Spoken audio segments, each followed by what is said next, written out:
I want to bring in Juno Berthelsen, a member of Greenland's parliament. Juno, thanks for taking the time. First, I want to get your reaction to what we heard at the very top there with President Trump indicating a new framework to reshape Greenland's future will be revealed in 2 weeks' time. How do you see it? Is there any part of what's been discussed so far that Greenlanders could support?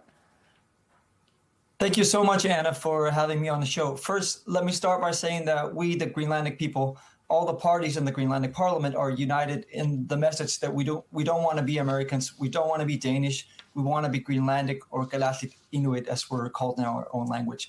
Now, we welcome that the U.S. president has chosen to steer away from rhetoric that revolves around use of force and invasion, and we embrace that we are on the right path of diplomatic dialogue. That is a very important development that, brings some relief among our public here in Greenland who have been affected by the tensions of late. There is a sense of relief that we are not going in the wrong direction and that diplomacy is pursued. Do you trust? One more time. Do you trust the president when he says he's ruled out military force when it comes to Greenland? Well, the Greenlandic people decide our own future. We hope and expect that all nations, including the U.S., support the Greenlandic people in our right to self-determination and our path towards independence. We've been an ally of the U.S. since Second World War. We're an ally now, and we will be an ally in the future. So we need to see what precisely is being talked about. And at this point, we don't want to go too much into speculation. I make it, I feel obligated that I don't deal too much with hypotheticals, but what we've seen so far could be along the lines of what we've had for a long time, where the U.S. has a lot of freedom in terms of taking care of their security concerns in Greenland. So building on that and the framework that it's already in place, we need to see how we can, continue down that path and that framework and see how that aligns.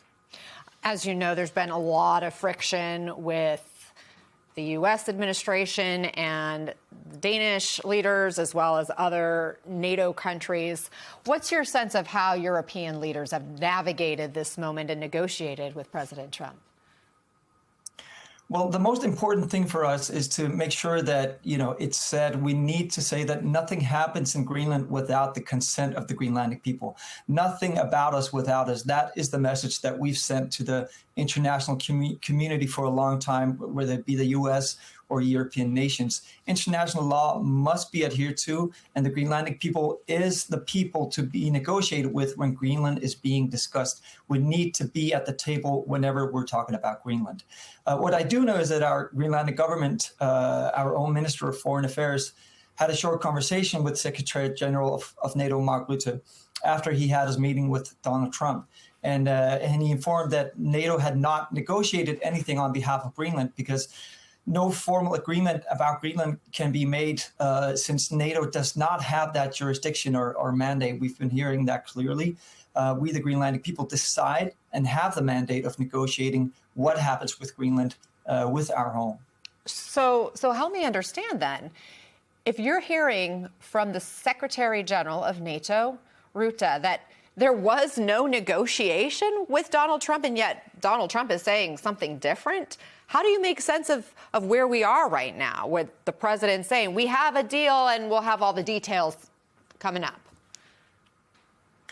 Well, as I said before, we need to see exactly all the details being put out. We've been adamant in pursuing a peaceful outcome through diplomacy. And we're relieved, as I said before, that asked Greenlandic Parliament members to witness the result of our efforts. But as of now, we need to look at what the actual information is instead of hearing different things from different places. So the most important message from me here is that the Greenlandic people, Inuit Kalaallit and Kalaallit Nunaat in Greenland, are the people who are at the table discussing what's going to happen in Greenland, and we can take the conversation from there. Well, right now it sounds like a lot of he said. Juno Berthelsen, thank you for sharing your insights with us and your perspective on the situation.